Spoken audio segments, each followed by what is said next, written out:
plenty of time.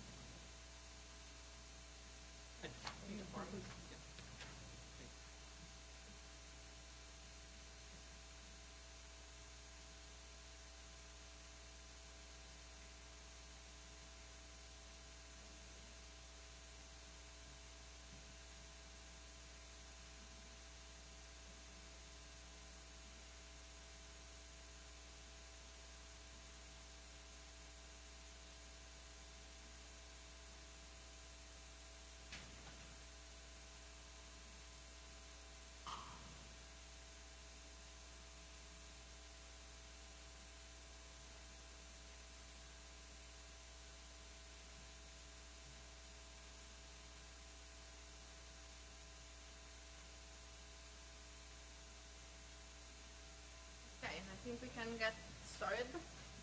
Welcome. Also sponsored by the Water Forum, where I'm doing the advertising. Just a couple of announcements. First of all, if you are enrolled either in 795, 800, or 742, please fill in the form. If you don't have one, get one. Everybody, even if you're not enrolled in any of this class, but please sign in here.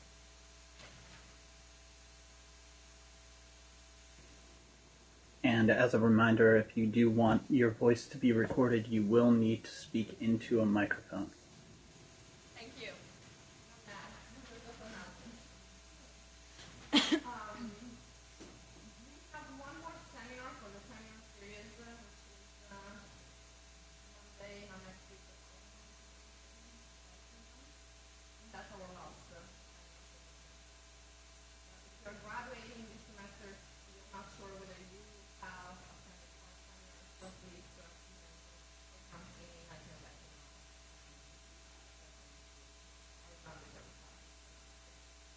For the water research and engineering students, 742, we only have one presentation today. The second one of the day is canceled.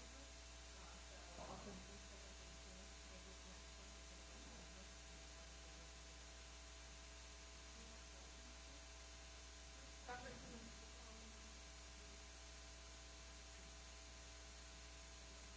Okay. Great. So it's my great pleasure to have Eleanor Paquier here with us today. She's a postdoctoral research fellow in our department, and she's working in the flood hazard group. She joined us in the summer of 2015. So it has almost been a year. She's going to present her latest results, or what she has been working on since she joined us. So please welcome. Thank you. So let me know if I don't talk enough. So I work, as Viviana said, I'm working here. I'm a postdoc fellow, and I will talk to you about hydrodynamics and morphodynamics, how we get that kind of data on the field, and how we can analyze that in coastal area, and how we can use that in coastal engineering. So, sorry, obviously it's not working. So what are hydrodynamics and morphodynamics? And what are the consequences of that for us in coastal areas? So you know that in coastal areas, yeah, thank you. In coastal areas, you know that there is tides and currents and waves. You have seen that by yourself. And when they combine, and they can create storm surge by themselves and also by other processes linked to them, like setups, that we call setups. It's like an increase of water level linked to wind, to atmospheric pressure, to waves also. So they can generate storm surge, but they can also generate like change in morphology. So how it works? This combination of hydrodynamic forcings will generate a bottom shear stress, so like a forcing on the bed. And in function of the bottom roughness, which is composed of different things like grain size, vegetation presence or absence, sediment cohesion, bed forms, you will see a resuspension of sediments, which will generate either nothing if the sediment just fall at the same place, or a modification of morphology by moving them. Like the current or the waves will move the sediments, and then you will have an erosion or an accumulation.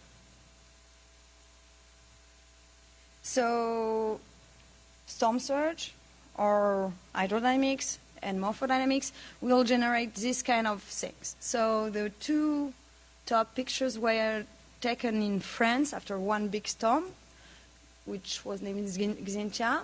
And you can see that big waves are just coming into the city. And after that, you are like land, like occupied land, totally flooded by this. Also, on this shore, you can see a big erosion just created by one storm. I also put these pictures, which is interesting for engineers, because it shows that the dynamics, the hydrodynamics and morphodynamics are acting day after day in coast area. So here, on this, this last picture here, you have a longshore current, which generate erosion or deposition along the shore, along like super long shores, generally like kilometers. And engineers here putted this groin to help to keep sediments behind them in this area.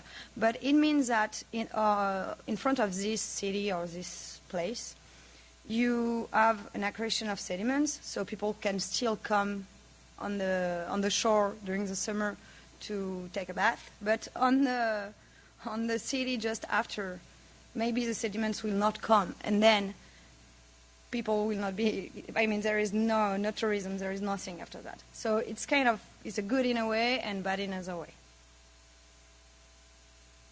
So the goal of what I'm doing since I'm in PhD and even before is to understand natural processes, to have better knowledge of natural processes and natural forms. So for instance, this is a sandy spit, and you can see that there is like several sandy spits. We are built on the top of each other like centuries after centuries. So my science is doing that, understanding why it's happening. It's just a longshore current which creates that. And also how this kind of area, like this kind of super low and sensitive area, can like change. For instance, under sea level rise effect. So another goal is to understand the impact of seasonal storm, but also extreme events. So here again, it's what I've done in Xynthia in France, so you can see that it was kind of tricky for the cities. But also in natural area, there is like big erosion, and the system has some problems to recover from that. Same here, but with Sandy, which created like super big waves, surge, and also big erosions in coastal area, obviously. Another thing is, once you have done that, you know the natural processes, you understand the impact of big events, or not big events, or just like random events, you can try to avoid or fix the mistakes made in land planning or in land planning. So for instance, here, same, it's after Xynthia. You have the sea here and the land on the left part of the picture. And you can see that the storm surge was so important that it totally flooded the land, which is not fine, obviously, but which can be managed if the land is upper than the sea level. But here, they built in area under the sea level because they were like, yeah, it's good. We have built sea walls, and that's fine. And so all the water was trapped behind, and it was super hard for firemen, because it's firemen who does that in France, to help people because they were not able to go in these areas easily. Here you have the same kind of stuff after Sandy, and again after Xynthia, but in another area. This is a less bad consequence of a storm.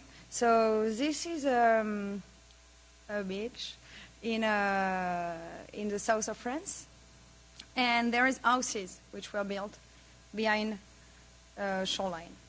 And then they said, okay, but when there is a storm, water is coming in our houses, so we will build a seawall.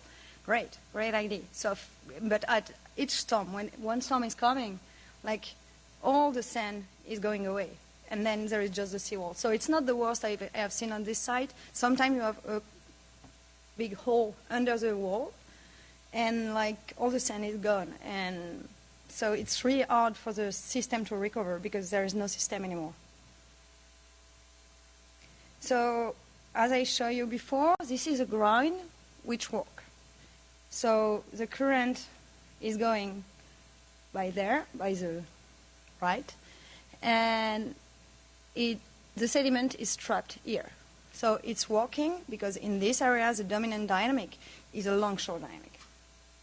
But in this area, obviously, they said, great, we have money, we want to protect our shore. And they built a bunch of groins. But it was cross-shore dynamic, the dominant dynamic. So they just spend a lot of public money for nothing. Everything is disconnected. So to try to understand that, there is different solution, different method. And you can use like field methods, you can use modeling, you can use laboratory experiments to understand these processes. I use field experiments.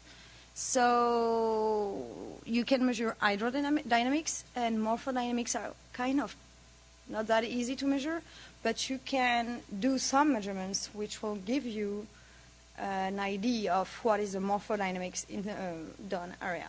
So today I will talk to you about the most common hydrodynamic measurements. So the measurement of the water column pressure, which will give you the water level, but also in certain conditions, wave parameters.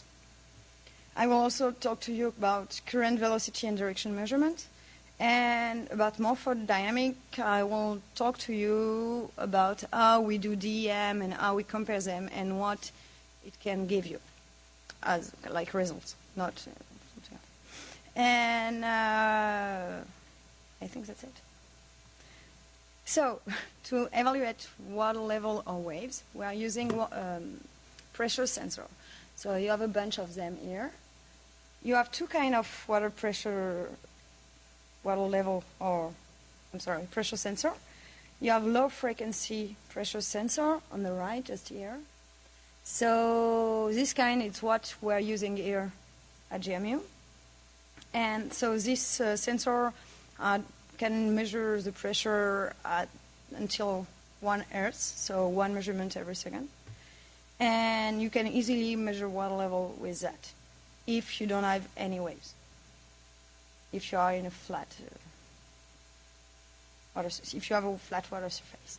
With this kind of sensor, which are high frequency pressure sensor, you can go until 16, 20, 120, like super high frequency. So 16 measurements per second, so hertz. And you have like different kind. This one are super cheap. Not super cheap. It's like something like 300 euros, so $250. But you can measure at 4 hertz just during 3 days. This one will do that for 10 days.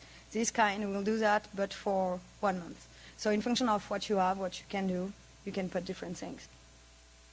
So you deploy that on the seabed or on the post or anything underwater. You let them for the time you can, and you get them back, and then you have a series of pressure, time series of pressure. So this pressure has to be corrected from atmospheric pressure, and then you can, by a transfer function, get water level. So this water level can help you to understand, like, oh, the surge, is going and things like that. But if you have an enough high frequency of measurements, you can try to analyze the variation of your signal by performing a fast Fourier transform on your time series, and then you will you will do this fast Fourier transform on a certain amount of time. So, for instance, for wave, generally it's 20 minutes at 4 Hz, on data at 4 Hz. And so you can perform that, and you will get a spectrum like that. On this spectrum, you will choose like a lot of studies have been done on that, and we know that mostly the waves are, this is for wind waves, these limits are for wind waves, but you know that the middle, basically, the middle of your spectrum corresponds to wave. Here it will now correspond to tides and long waves. And after that, in a higher frequency, it will be turbulences. You don't want them in your calculation.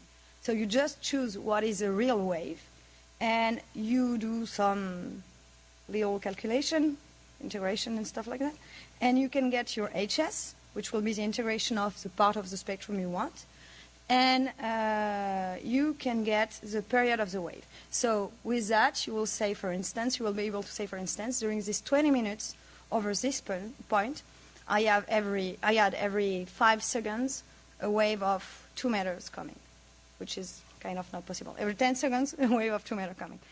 So this is it for, you can do a lot of other stuff with that, but this is the main things we do with pressure, water level, and wave characteristics. So if we talk a little about velocity and direction of current, we will use this kind of instruments. So you have different things. You can use like a lot of stuff to measure current. You can use this kind of thing, which are named ADV, and it will give you like the current, the velocity and the direction of the current on one point. But mostly now people try to use ADCPs, what is called ADCP. So it's acoustic Doppler current profiler, and the goal of this instrument is to measure the water direction and velocity at different height. So you can put them like on this picture, up looking, so on the seabed, and you will measure the current above them. Or if you want to know what is happening at the limit of the bed, of the water and the bed, you can measure in down looking. So how it works? You put it here. You deploy it for a certain amount of time, and the sensor will, by 3 beams, will send an acoustic signal in the water column. In function of the suspended suspended sediment and salt in the water column, and thanks to a double Doppler effect, you will be able to get the direction and the velocity of water in a lot of cells, what we name cells. So it's like different layers of current. You define like the thickness of them and things. And you will have like 3 direction of current and three dimension, of velocity and of direction. So for instance, for velocity, you will have U, V, and W in X and Y and in vertical. And from that, you can calculate a mean direction and a mean velocity in each cell. So this is tricky, right? And this is a method. I will not go really deep in the method, but I just wanted to explain to you that from the current, the current in like shallow water and really coastal area is controlled by the current themselves, like created by wind or created in the ocean. And a certain part of this current is also linked to the symmetry of the wave. The wave is just when, like if I try to be simple, when it comes in shallow water, it's modified by the bed. And so when it's modified by the bed before breaking, it's just becoming asymmetric, and this asymmetry will generate a current. And so in the current in coastal area, you can see like the influence of the wave.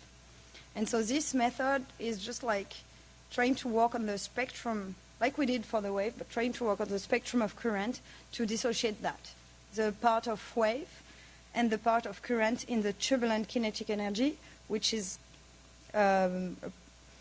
calculation of turbulence, but which give you also an idea of the current velocity. So I will show you some results about that later. And when we work in hydrodynamics, most of the time, not in this project I'm working on actually, but most of the time we work also on morphodynamics. So here is some pictures and maps I did during my PhD. I did during my PhD and made. And so it explained to you a little how it works to do DEMs and to try to compare them. So a DEM is a digital elevation model, and it gives you at one moment the elevation of the seabed, of the shore, of everything you want. Actually, you can do it in the mountain, in your garden, anywhere.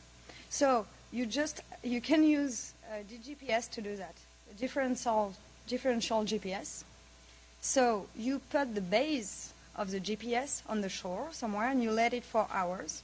So this GPS will talk will communicate with the satellites, and then you will take the mobile GPS, which will communicate with the satellites and with the base, and you will just you can put it on a pole, you can put it on a backpack. I did it with a backpack, and I was walking around just to get a lot of points on the shore, like what I could do on foot. And then, for the deeper part, I was coupling it with an echo sounder, and I was putting it on a boat and getting some point in deeper water. When you come back to the lab, you just have to unload all the it's a lot of, there's some other stuff to do, but anyway, you have to take back that, you correct them from different things, and you get like this kind of cloud of point. And so you interpolate them, and you have a DEM for one date. Once you have done that, you can do that like 3 months after, 1 year after, whatever.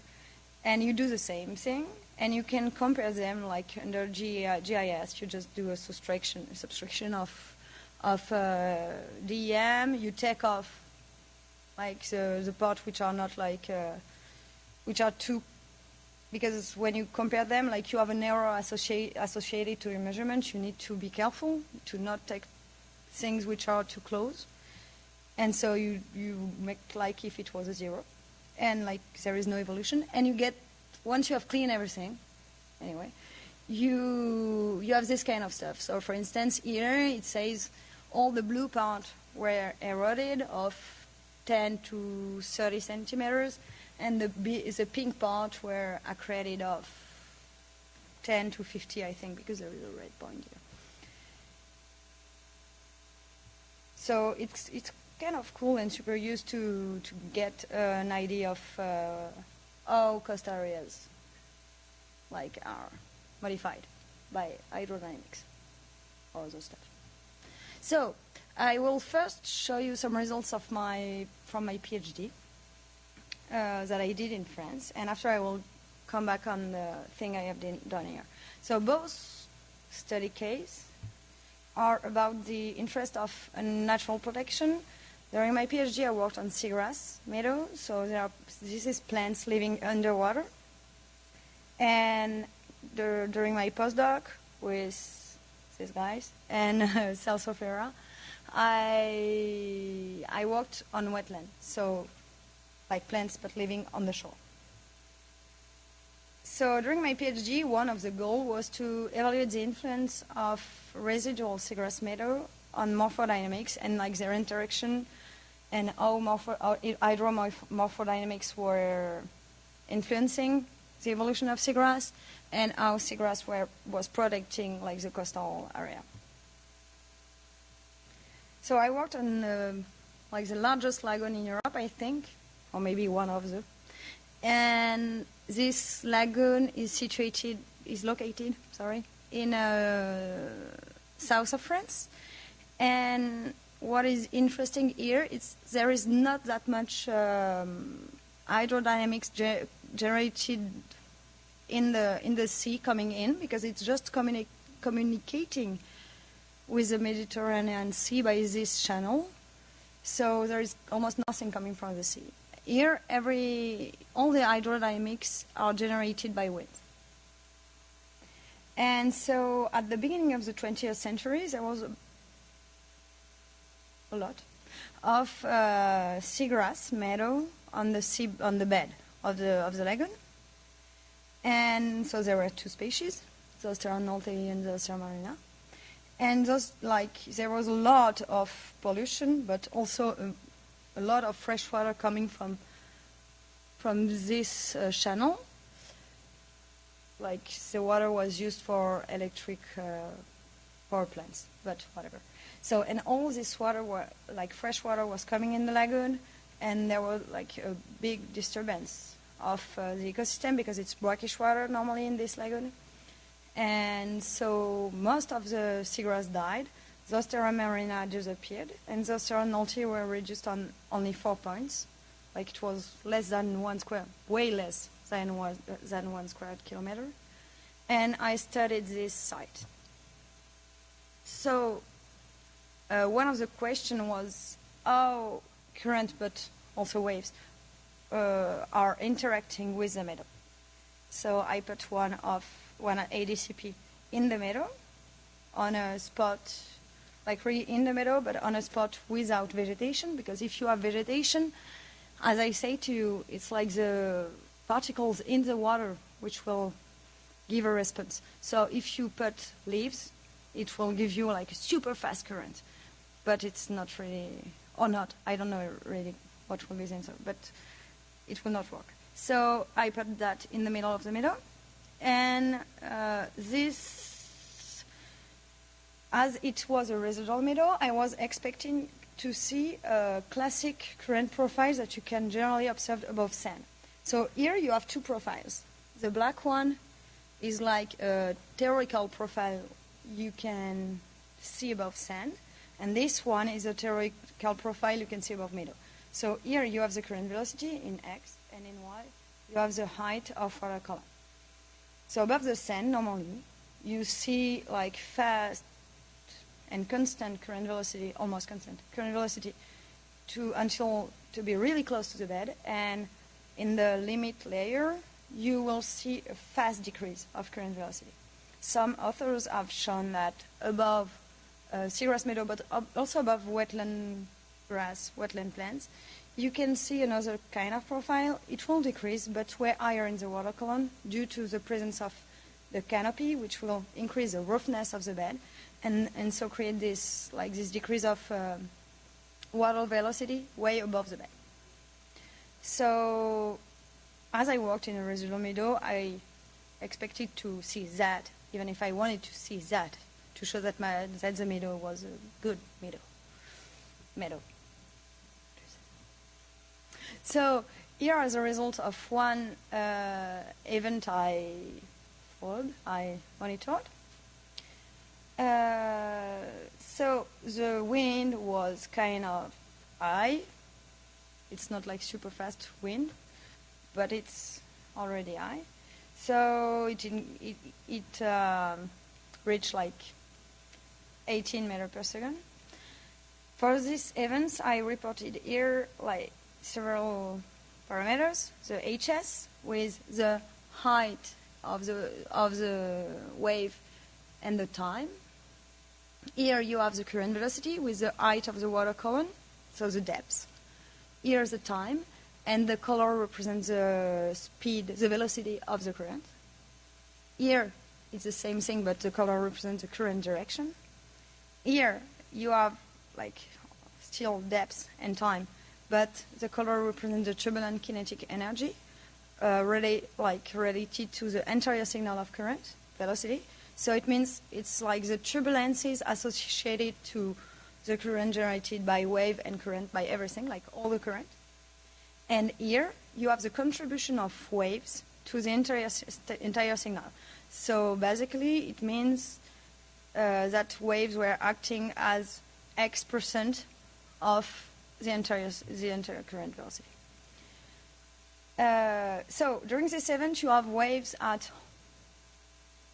which have like a height of 20 centimeters. So here it's written HS. It means significant wave height.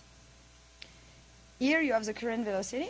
So if you look at it all along the event, it's the same, almost. And you have a slow decreasing of current velocity all along the water column, and around 10 centimeters, 0.1 meter, you have a super fast decrease of current velocity, and it's super low, like in 3 centimeters. Here you have the current direction. The current direction are really not homogeneous because it's a turbulent system.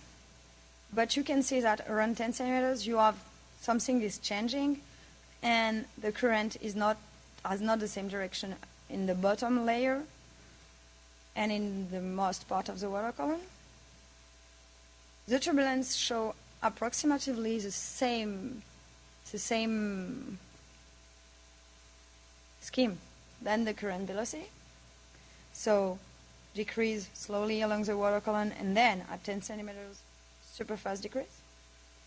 And you see that the contribution of the wave to the turbulent kinetic energy is always under 25%, almost always under 20%. But here, between 10 and 20 centimeters, you have kind of relatively higher contribution of wave to this current, to this turbulence.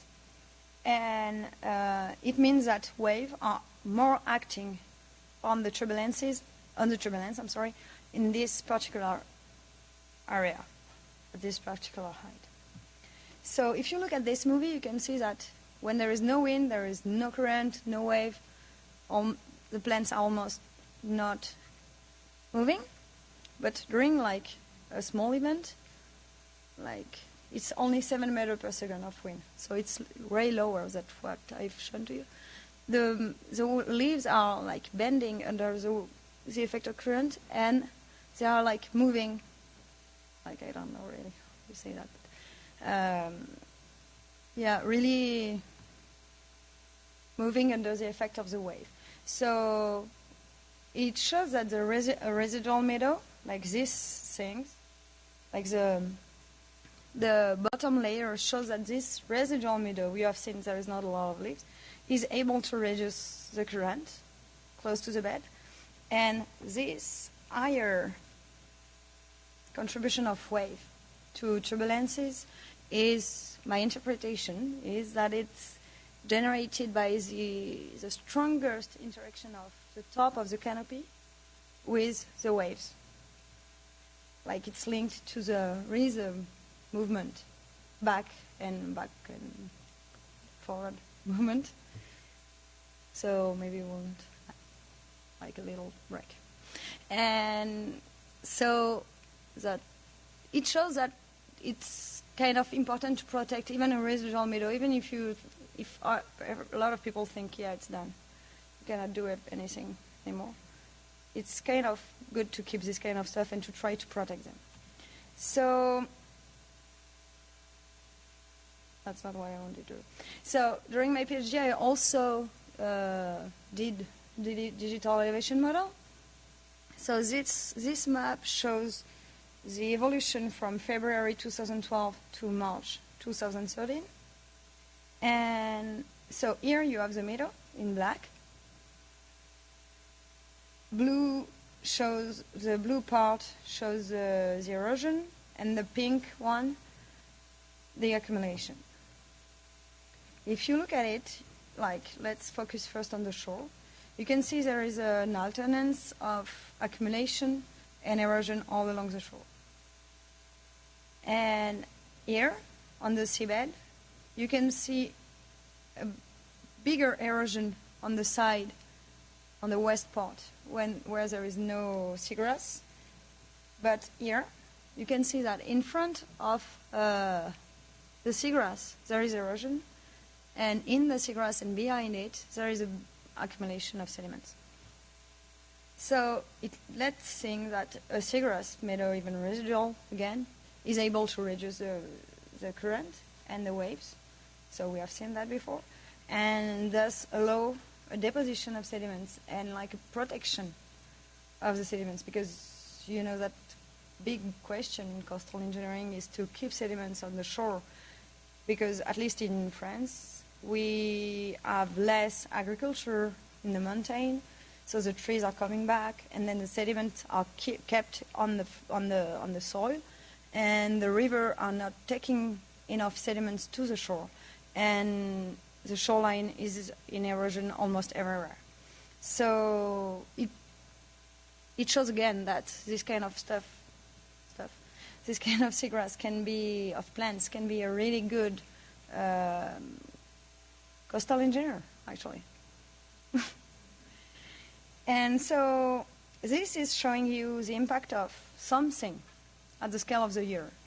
But actually, if we look at the scale of 3 months, we have almost the same scheme.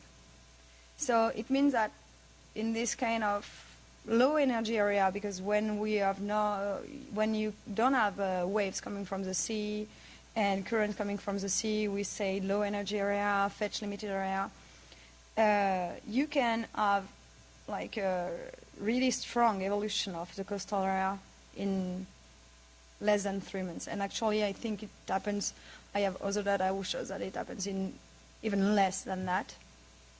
Not all the evolution, but a big part of it. To show you that, I will just show you these 2 pictures, which are interesting in a lot of terms. So if you look at this first, these pictures were taken during one southeast wind event.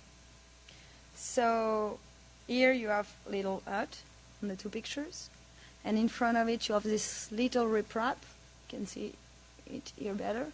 So here the sediments are mostly sand and a lot of shells.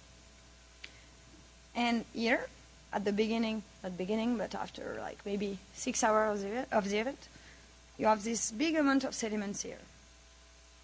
And after 12 hours after that, you can see that almost all the sediments is gone.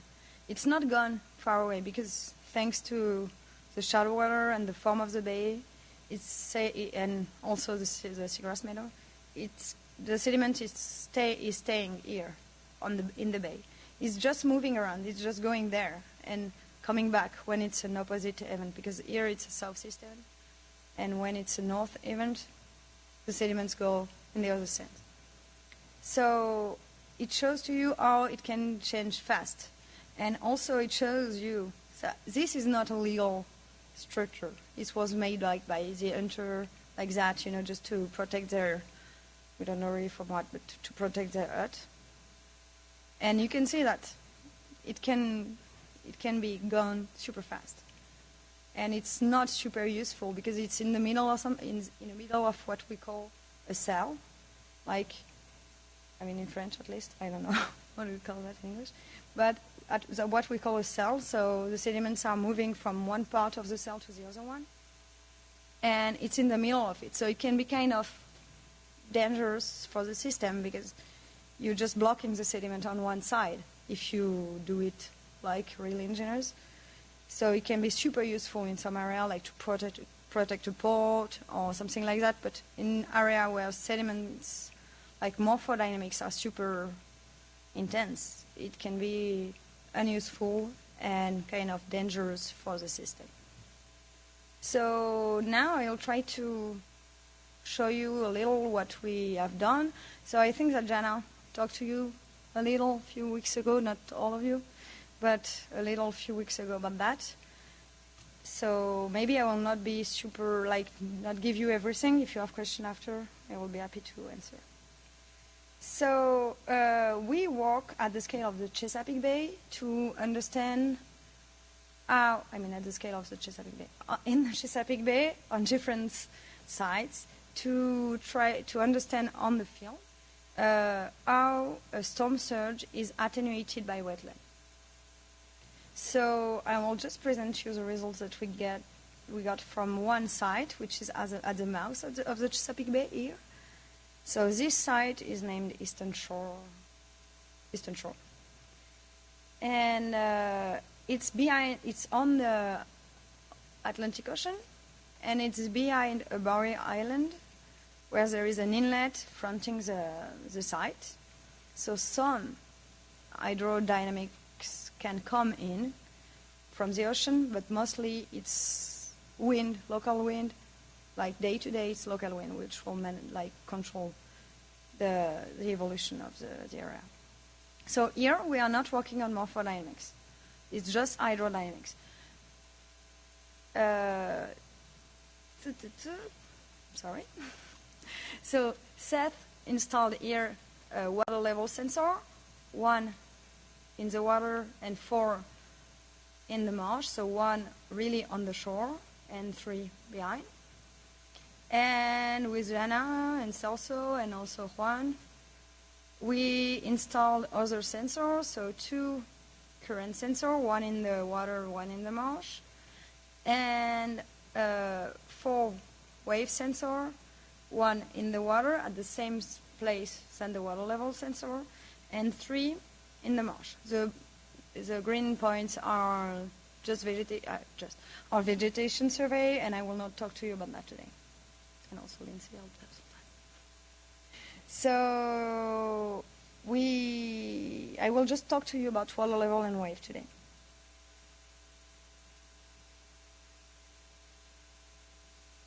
I will show you data from 2 events we monitored. So these 2 events were a north. Here you have, the speed of, so it's 0 to 20. I don't know why 20 is not here, but you have the wind speed in blue and the wind direction in red.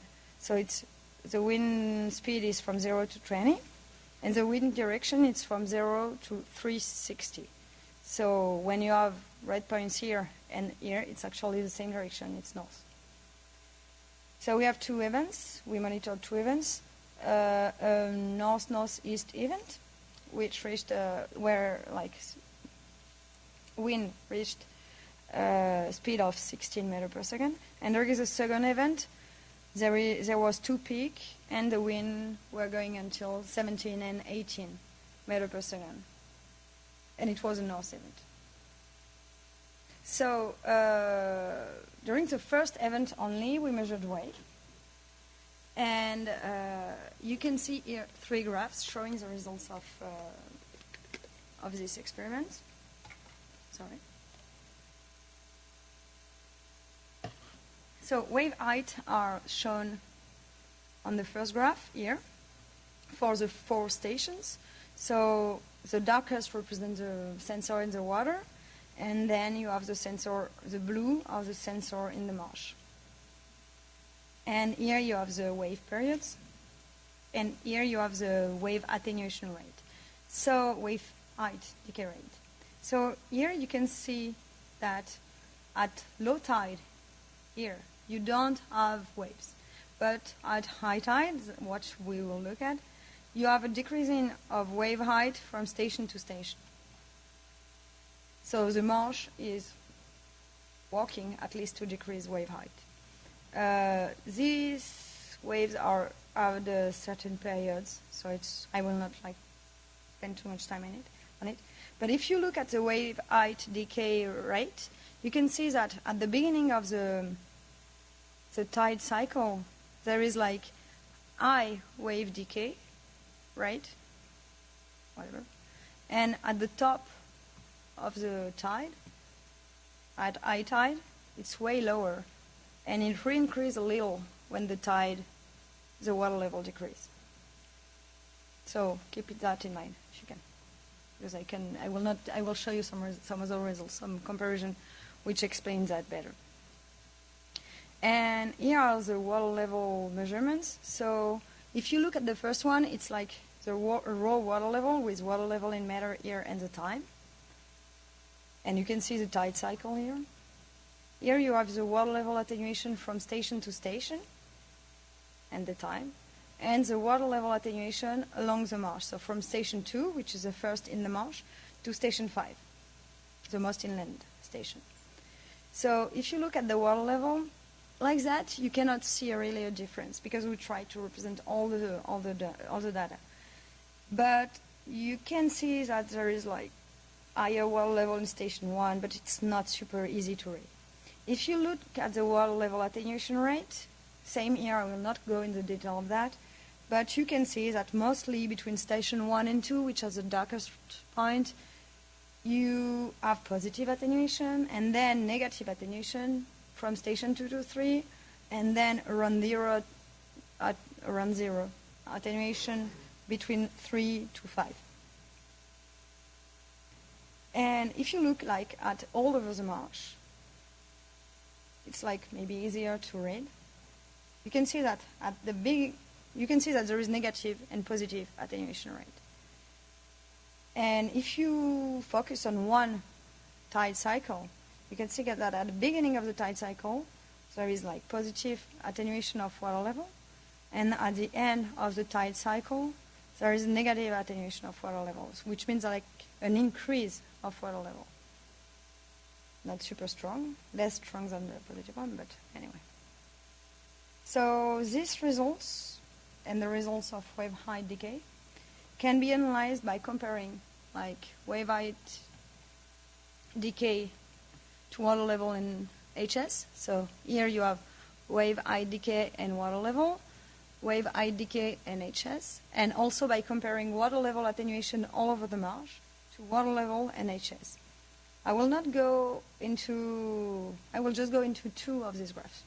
So if you look at the wave attenuation rates compared to the water level, you can see that the wave attenuation rates are higher when the water level are low, and they decrease when water level increase.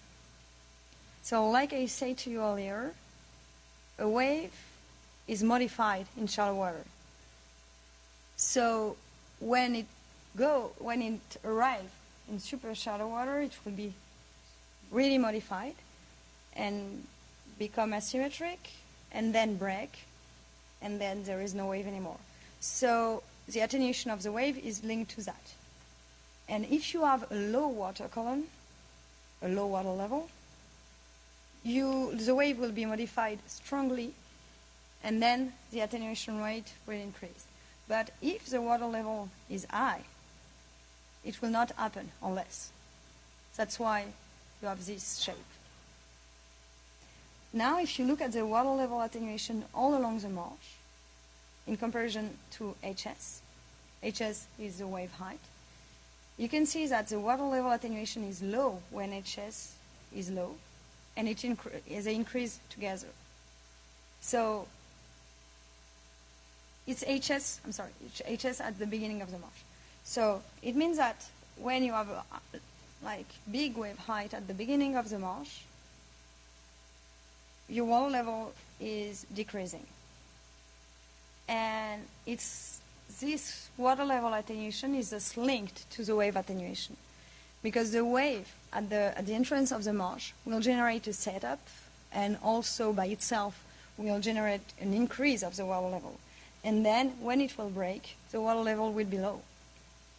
So it means that most of this water level attenuation is linked to the presence of the wave attenuation. So of the presence of the marsh. But it also means that when you have, if you think about this graph, this first graph, it also means that when you have a higher water level, the wave attenuation will be lower, and then the water level attenuation will be lower. So that's why we had this shape along the tide cycle with high water level attenuation at the beginning of the tide cycle, when the water level is not too high. So again, it shows that it's really interesting to get to keep this kind of natural area to be a buffer for storm surge in coastal area, to attenuate wave height, and to be a buffer for water level, like to keep a safe area, natural area in coastal area to take the water level instead of putting housing, and I don't know, using nuclear factory in the shore. So again, when you have it will be my conclusion because I'm super late. When you are in coastal area, most of the time now, you have this kind of protection. And they are super, for me, it's kind of a personal point, but sometimes you need to put that. When you have a port, when you have like nuclear factories, electric factories, I don't know, do you say that? It's interesting to have that. But most of the time now, people change their mind and don't put these things to protect touristic areas or natural areas, and they try to change for this kind of other solution. So here I just put some pictures to show you that there is a lot of solution. For instance, these are underwater breakwater made with geotextile field of sand. So you can put a breakwater and do like a scientific surveys, and if it doesn't work, you just have to open it, and it's over. And you spend less money than if you have built that, and you're not stuck with something which doesn't work. In some areas too, like a high water level in the sand can generate departure of sediments with like the back wave. When the wave leaves, you can have a departure of sediments. So some people install drains under the sand. Also, a lot of people try to increase vegetated areas under the sea or wetlands.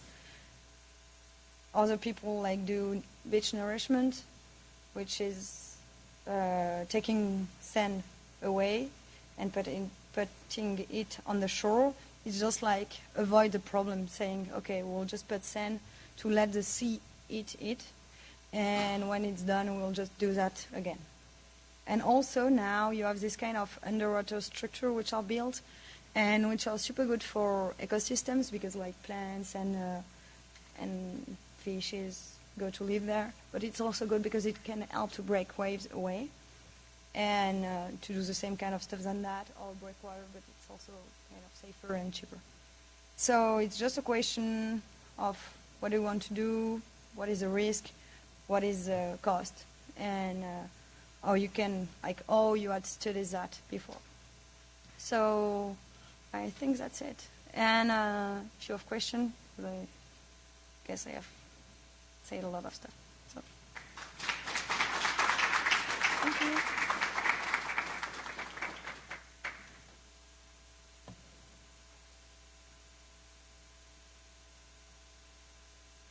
So the underwater breakwater there with the sand and the geotech fiber, Mm-hmm.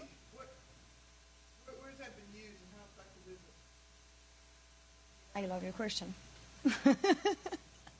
So during my master, maybe you can say again your question because it has to be. I'm sorry. I was just wondering where some instances of the underwater breakwater being used were, how effective it was, and how far offshore it has to be. So during my master I did that. I mean, I didn't, but my advisor did that in south of France, and so here you can see it was the first time they did that in this area. So they asked him to make a survey. Other scientists were doing a survey because here there is a seagrass. So, and they wanted to know also for like fish and if it was working or not. So they put that here because this area was super eroded, and that's a picture I show you with the seawall. And so they put two of them here, and here, and it was a kind of a first shot like that in this area. So they did it in 2008, I think, or 9.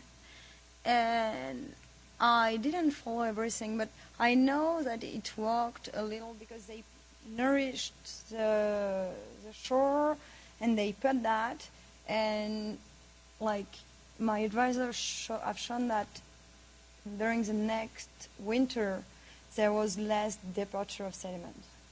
It was kind of helping, but since they changed the breakwater, the geotubes, it's named like that, it's like a brand, and they put higher things.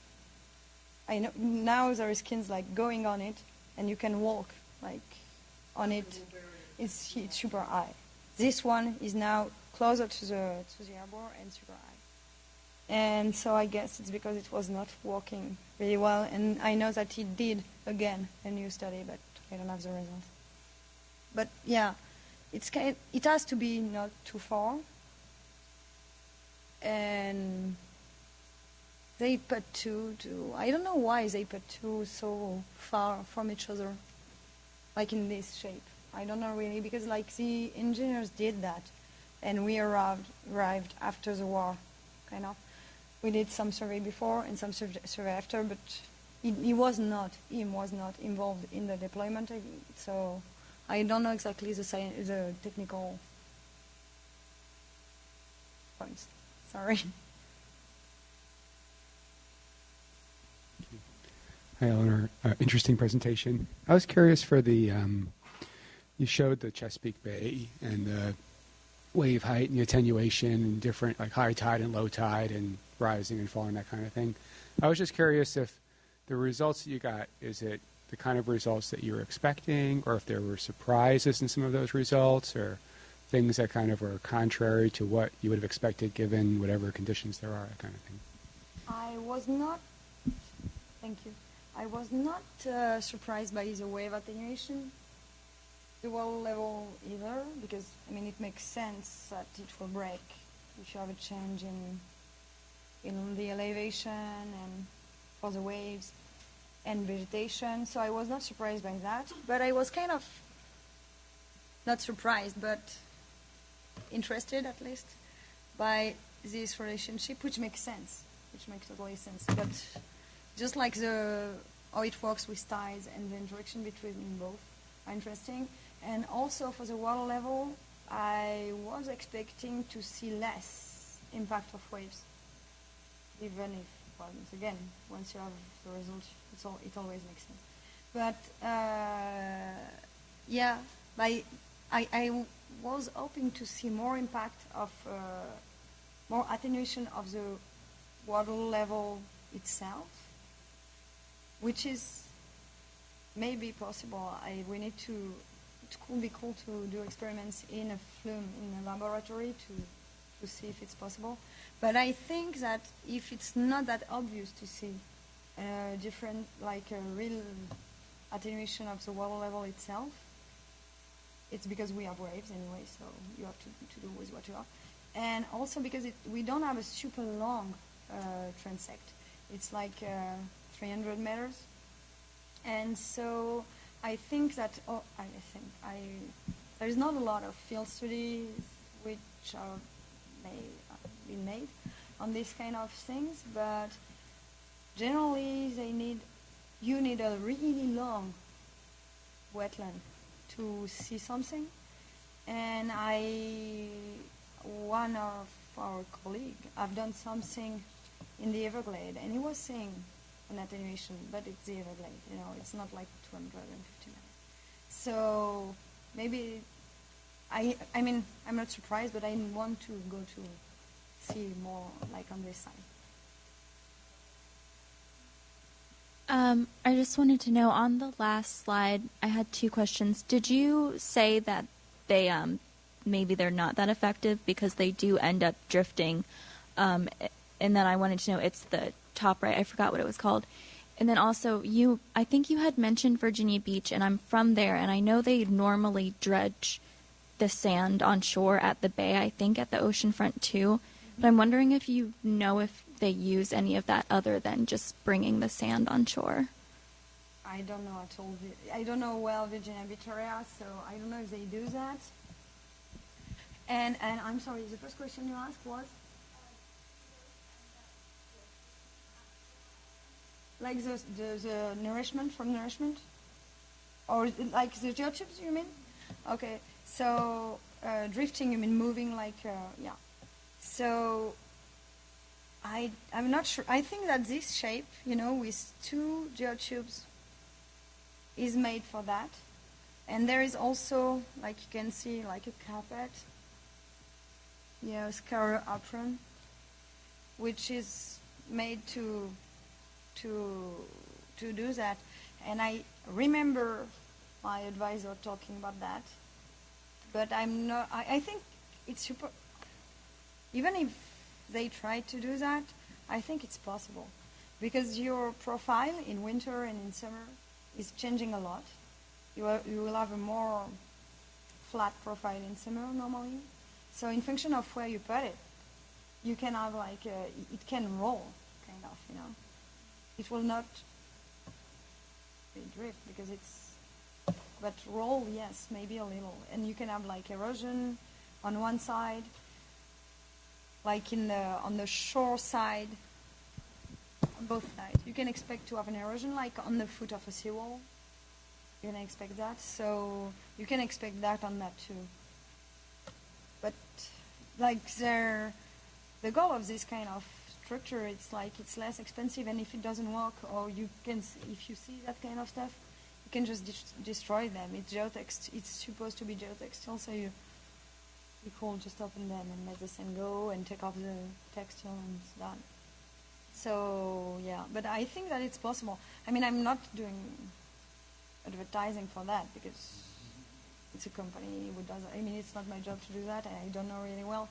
I'm just saying that there is other solutions, but I don't know if you can see like an erosion, or I don't know exactly the name of that when it's on a structure, but yeah.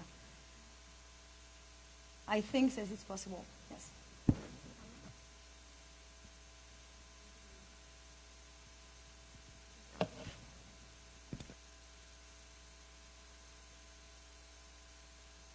Oh, first of all, I would like to appreciate your hard work and your thorough study on the topic. And my question is related to the uncertainties associated with the type of method you use, or likewise you showed in your slide that there are several methods or multiple sensors you can use for one specific site. So have you ever come across any sort of errors associated with certain type of measurement, or the type of site selection which you are doing in terms of like here, if you see like you have selected several sites based on your knowledge, maybe what I assume, or on the reference which you have from prior studies. So for the choice of the points, I didn't do it. I think it was clever choices, but I didn't do it. And because I say that, because I didn't do it really. But when I analyzed the data, because it was already installed, I mean, part of the sensor were already installed when I arrived, but it was well done, because when you look at the map, you can see that here you have, I mean, you're in water, so it makes sense. Then here you are just at the limit of the marsh, and there is a real step, so you need to have this point. And then you are in the middle of an area with a lot of streams, and then you are just after, and then you are in the back. So the choice of the sensor was well done, and I think it was done for that, to have a variety of vision, I don't know if you can say that. And for the error, you have like different errors which can come from the sensor itself. Generally, it's not high. I don't want to say something stupid, but I think it's less than a centimeter. And then we are working in reference of NAVD 88, which is like not a zero, but yeah, it's a zero, not sea level, but a zero. And every data are referenced to that. So the sensor are installed on wood posts, which are super heavily fixed in the marsh. And then we have, so they are fixed in certain height on the post. And we have measured the top of the post during 3 minutes to have like super precise points with the DGPS. And after that, you can correct your data. And we add a precision of 2 centimeters, I think. It's 2 or 3. And so we keep we keep 5 centimeters of error. We say that if we are less than 5 centimeters in all, it's not really, accurate. So we keep that ID, but it's not accurate. But like you are on such long distance when you talk in centimeter per meter, 5 centimeters, it's like nothing. It's like you can 0.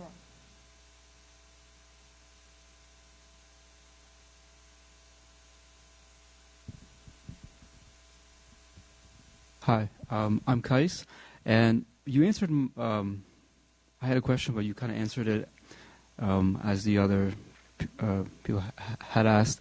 And my question was in regards to the sandbags that were being built in the ocean. Are you, that needs to be maintained, and have you ever been in consultation on talking to the owners or the government on how to maintain it, or have you given them information of that sort, after it's built? So, yeah, I never went in like a meeting or something. I never talked to someone from this company or from someone directly from the mayor office from the city it was installed in.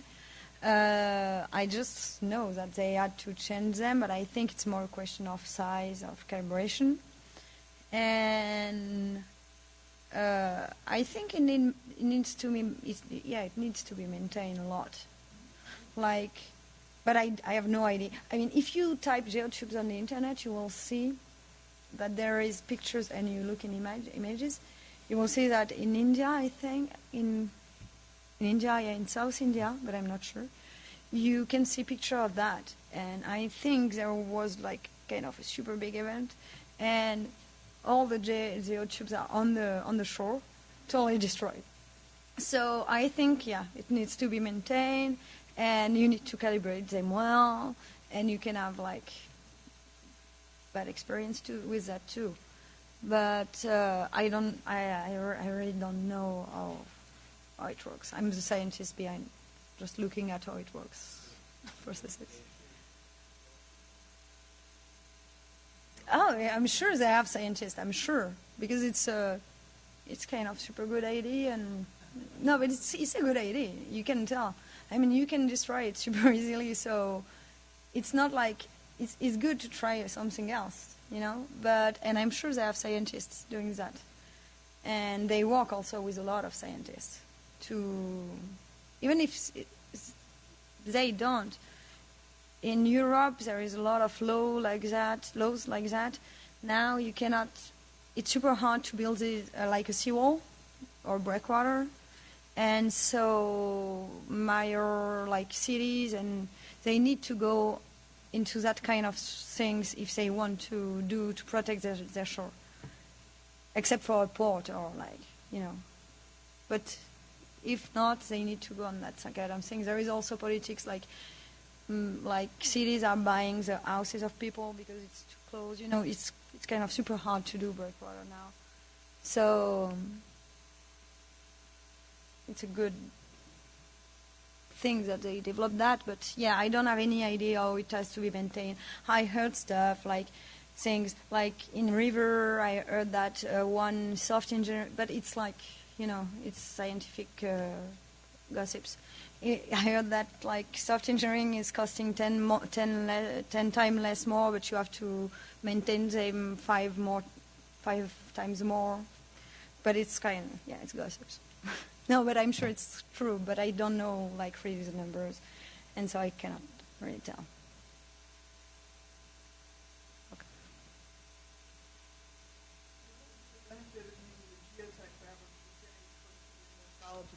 I guess it's basic. I was just wondering what the benefit of using a geotech fabric filled with sand would be, because I guess this is basically like an artificial reef, so the water's going to break sooner and not hit the shore with as much force, but as opposed to using something that required less maintenance, like riprap or cement blocks or something else that they use for artificial reefs. Because if you do that, it's super hard to take them off. So if you do artificial reefs, it generally is because of, from what I know, it's because of ecology, and you can use them also for hydrodynamics. But so the interest is mostly that at the beginning, from what I know, it was also because geotextile is like it will disappear at one point, so you can let it go and it's okay. And yeah, for me, the main goal is the impact. You have way less impact, and you can create the same thing that in an artificial reef. So yeah, you will have to maintain, but it's always the same. Do you want to put a lot of concrete somewhere and take the risks that it's not useful and you have break all the system, or do you want to be like in the half and half and don't change the perception of the risk?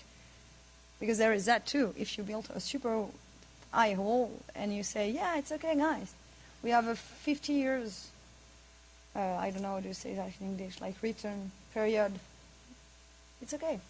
And then you have a 70 years return period, or I don't know how to say that. You have a bigger storm and then people die. So it's kind of always a balance. But it's true that I will say to you, don't build anything, just go away. But it's kind of extreme too. So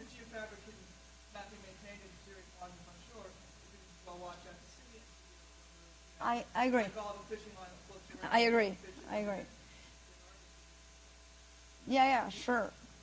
That's true. Yeah, the geotextile can go to the sea too. But I think that people who do that take a minimum care of it. I think so. But I don't know really. It's not really my job, I know that it exists and it's interesting. But I don't have a...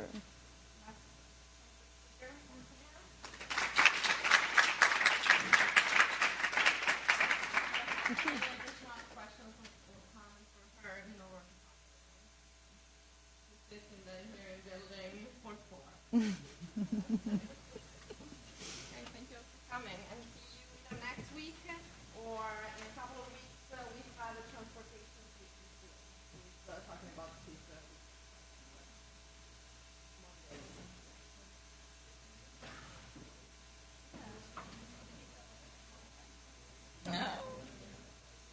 I'm on the TV.